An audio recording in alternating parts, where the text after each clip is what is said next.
तो हेलो दोस्तों, स्वागत है आपका हमारे यूट्यूब चैनल में।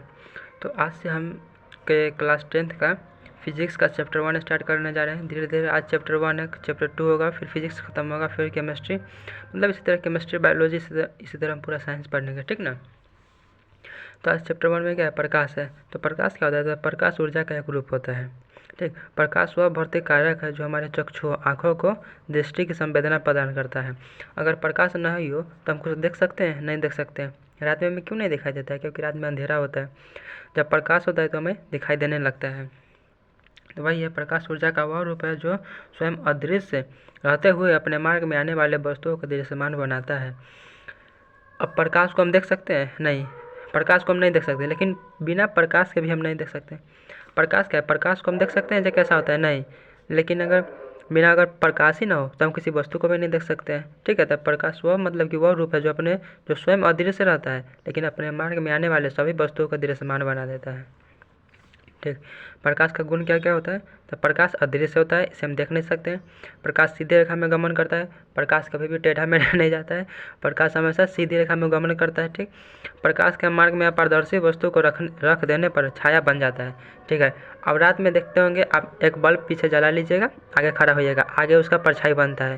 क्या है? क्या कि आप अपारदर्शी वस्तु है, तो प्रकाश के मार्ग में अपारदर्शी वस्तु को रख देने पर उसका छाया बन जाता है। हाँ, प्रकाश का चाल सबसे अधिक कहाँ होता है? तो निर्वात में। निर्वात में प्रकाश का चाल सर्वाधिक होता है, मतलब कि निर्वात में ऑब्जेक्टिव में भी आ सकता है 10th का, ठीक ना।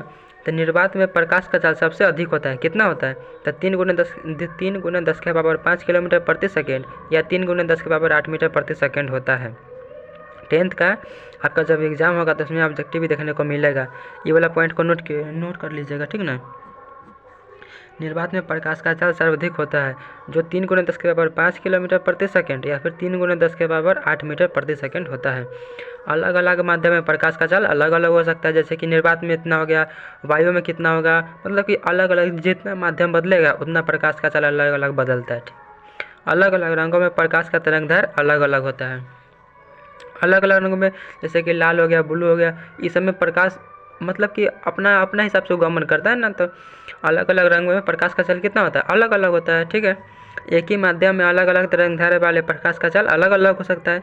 दृश्य प्रकाश का तरंगदैर्घ्य कितना होता है? तो 3900 एंगस्ट्रॉम से 1800 एंगस्ट्रॉम तक होता है।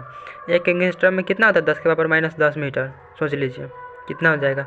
दृश्य प्रकाश का तरंगदैर्घ्य कितना हो गया? 3900 एंगस्ट्रॉम से, ये भी आपका अति ऑब्जेक्टिव में आ सकता है, ठीक ना।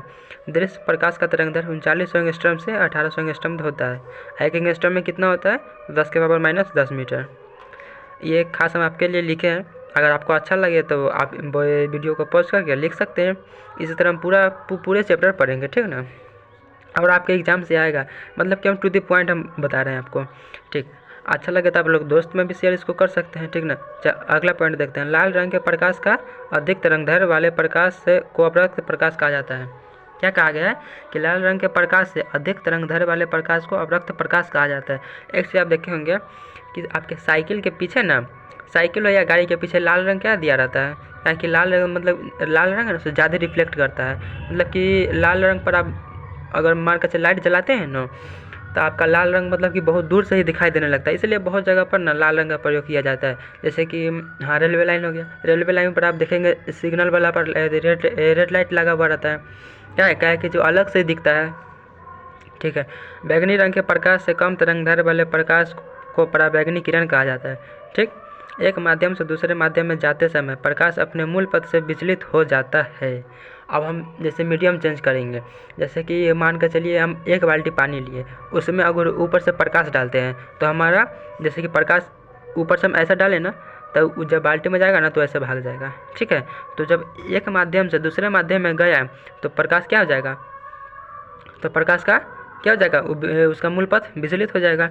प्रकाश किसी चिकने सतह से टकराकर पुनः उसी माध्यम में लौट जाता है, जिसे प्रकाश का परावर्तन कहा जाता है। ये आपका 2 नंबर क्वेश्चन वाला में आता है। प्रकाश किसी चिकने सतह से टकराकर पुनः उसी माध्यम में लौट जाता है। जैसे कि आप एक शीशा रखिएगा, नीचे बेड पर एक शीशा रखिएगा, ठीक। उसके बाद ऊपर से उसको टॉर्च जला के उसमें लाइट मारिएगा।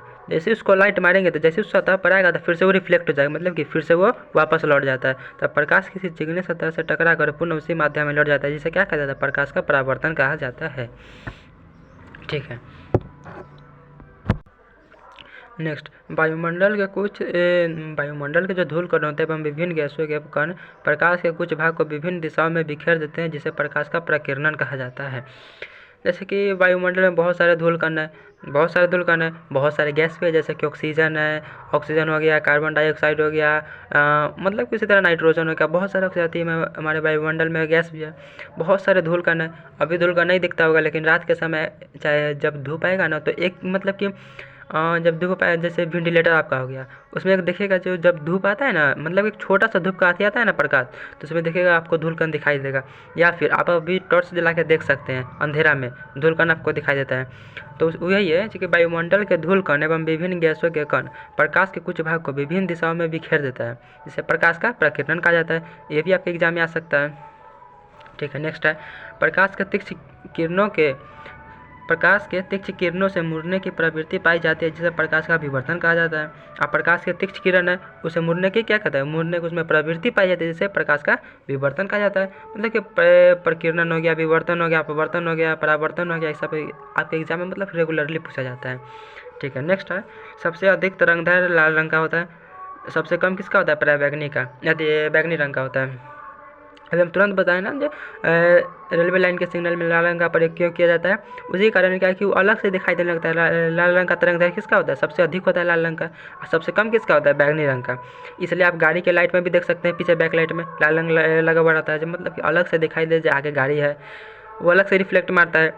ठीक है, अब प्रकाश का स्रोत क्या है, तो जिन स्रोतों से हमें प्रकाश की प्राप्ति होती है, उसे प्रकाश का स्रोत कहा जाता है।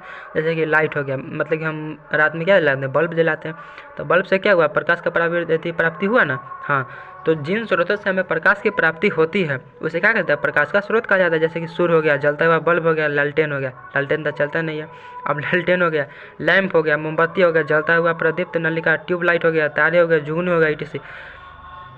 तारे क्या होता है, तारे टिमटिमाते रहते हैं, टिमटिमाते रहता है ना, तो उसे मतलब कि ज़्यादा तो नहीं, बस हल्का हल्का लाइट प्राप्त होता है ना, तो उसे क्या कहा जाता है, तो हमारा क्या है, प्रकाश का स्रोत है। उसी तरह जैसे सूर्य हो गया, सूर्य का मेन मतलब कि प्रकाश का मेन सोर्स क्या है, तो सूर्य ऐसा नहीं है। जलता हुआ बल्ब अभी बताया है, जलता हुआ बल्ब क्या है, प्रकाश का एक स्रोत है। अगर बल्ब ना होता रात में देख सकते हैं, नहीं होगा। चलिए, उत्पत्ति के आधार पर प्रकाश का स्रोत का वर्गीकरण हम कैसे करते हैं, तो उत्पत्ति के आधार पर प्रकाश स्रोत के दो प्रकार के होते हैं। कौन कौन, तो प्राकृतिक प्रकाश स्रोत और मानव निर्मित प्रकाश स्रोत, नेचुरल लाइट सोर्स और मैन मेड लाइट सोर्स। अब आप पूछेगा जी प्राकृतिक प्रकाश स्रोत क्या होता है, ठीक ना। आप लोग इसे नोट करते चलेगा, क्या कि बहुत मेहनत से लिखें, ठीक ना। अगर राइटिंग समझ में आए तो बोलिएगा, नहीं तो फिर हमसे लिखना पड़ेगा, ठीक ना।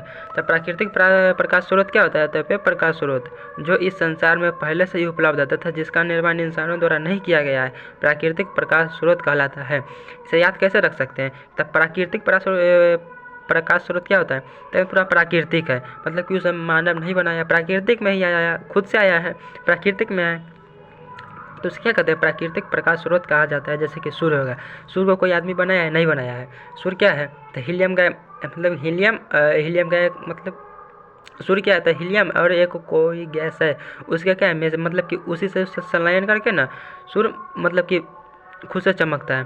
तो सूर्य क्या है, सूर्य को कोई आदमी बनाया है, नहीं। तारे को कोई आदमी बनाया है, नहीं बनाया। जुगनू क्या है, जुगनू देखे रात में जब आता है ना, गर्मी के दिन में देखेगा, रात में आता है, उसके पीछे एक लाइट टाइप का जलते रहता है, ठीक ना। वो सब क्या है, उसको आदमी बनाया है, नहीं बनाया है।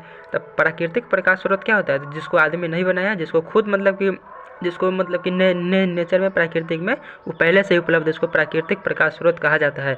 मानव निर्मित प्रकाश स्रोत किसे कहते हैं, इंसानों द्वारा निर्मित प्रकाश स्रोत को मानव निर्मित प्रकाश स्रोत कहा जाता है। इसी में मानव द्वारा निर्मित किया गया जिस प्रकाश स्रोत को मानव द्वारा निर्मित किया गया है, उसे मानव निर्मित प्रकाश स्रोत कहा जाता है। जैसे क्या हो गया, बल्ब हो गया, बल्ब देखें, हाँ रात में देखे होंगे, तो बल्ब क्या होगा, मानव निर्मित प्रकाश स्रोत है। बल्ब को, अब बल्ब पहले से तो नहीं आया है ना, बल्ब का डिस्कवरी हुआ है, मतलब खोज हुआ है, उसके बाद उसमें अलग अलग मतलब धीरे धीरे उसमें मॉडिफाई होते होते आज बल्ब बन गया ना। तो बल्ब क्या है, प्रकाश का एक स्रोत है, जिसको कौन बनाया है, आदमी बनाया है ना। ठीक है, नेक्स्ट पॉइंट देखते हैं। मानव निर्मित प्रकाश स्रोत का क्या एग्जाम्पल हो जाएगा, लैंप हो गया, ट्यूबलाइट हो गया, मोमबत्ती हो गया, टॉर्च हो गया, बल्ब हो गया इत्यादि। सब क्या है, बल्ब पहले से नहीं था, आदमी बनाया। टॉर्च भी पहले से नहीं था, आदमी बनाया, जब जरूरी पड़ा था आदमी बना दिया। मोमबत्ती भी पहले से उपलब्ध नहीं था, आदमी इसको मैन मेड बनाया है, मतलब मैन मेड है, मानव निर्मित है। ट्यूबलाइट, लैंप सब वही हो गया। अब प्रकाश के उत्सर्जन के आधार पर पदार्थों का प्रकाशों का वर्गीकरण करते हैं, जैसे प्रदीप्त या दीप्तिमान पिंड या अप्रदीप्त या फिर अदीप्तिमान पिंड। कितना टाइप का होता है? 2 टाइप का। कौन कौन? प्रदीप्त या दीप्तिमान पिंड और अप्रदीप्त या अदीप्तिमान पिंड। ठीक, प्रदीप्त या दीप्तिमान पिंड क्या होता है? तो वे वस्तुओं जो स्वयं प्रकाश उत्सर्जित करता है प्रदीप्त वस्तुएं कहलाता है, जैसे कि सूर्य हो गया, जुगनू हो गया, जलता हुआ बल्ब हो गया, लालटेन हो गया आदि। वही है जैसे कि प्राकृतिक प्रकाश स्रोत वाला ही जाती है, इसमें डिफिनीशन है कि वे वस्तुएं जो स्वयं प्रकाश उत्सर्जित करता है प्रदीप्त वस्तुएं कहलाता है, जैसे कि सूर्य हो गया, जुगनू हो गया, जलता हुआ बल्ब हो गया, लालटेन हो गया आदि। अप्रदीप्त या अदीप्तिमान पिंड क्या होता है? तो वैसी वस्तुएं जो स्वयं प्रकाश उत्सर्जित नहीं करती है अप्रदीप्त वस्तुएं कहलाता है, जैसे कि वही, हाँ, जो स्वयं का मतलब कि स्वयं से उसका प्रकाश नहीं आता है, जैसे क्या हुआ? अदीप्तिमान हो गया। जैसे कि हमारे, जैसे चंद्रमा हो गया, चंद्रमा का खुद का लाइट है? नहीं है। चंद्रमा इससे लेता है, सूर्य से लाइट लेके तब आपको रिफ्लेक्ट करता है, तो आपको क्या लगता है कि चंद्रमा का खुद का लाइट है, लेकिन चंद्रमा के पास लाइट नहीं होता है। ईंट में कभी लाइट देखें? ईंट आपका घर में लगा हुआ, ईंट में कभी लाइट जलता है? नहीं जलता है। टेबल में कभी लाइट जलता है? नहीं जलता है। पत्थर में कभी लाइट चलता है? नहीं जलता है। सब क्या है? अदीप्तिमान पिंड है, इसमें कभी लाइट नहीं जलता है। तो इसका डेफिनेशन क्या हो गया? वैसी वस्तुएं जो स्वयं प्रकाश उत्सर्जित नहीं करता है अप्रदीप्त वस्तुएं कहलाता है। चाहे फिर इसका दूसरा डिफिनेशन हो जाएगा, ऐसे वस्तुएं परावर्तित अथवा प्रकिरणित प्रकाश के कारण दिखाई देता है। क्या हो जाएगा? जब जैसे कि सूर्य से लाइट आया तो चंद्रमा पर पड़ा और चंद्रमा उसको रिफ्लेक्ट करके हमारे पास भेजता है, तब परावर्तित करके भेजा ना, प्रकिरणित करके भेजा। हाँ, तो आपको अप्रदीप्त या अदीप्तिमान पिंड समझ में आया? ठीक है, नेक्स्ट क्लास में हम देखेंगे प्रकाश का गमन या संचरण कैसा होता है, इसका कितना टाइप होता है, मतलब कि अलग अलग टाइप्स का डिफिनीशन क्या होता है। ठीक, तब तक के लिए धन्यवाद।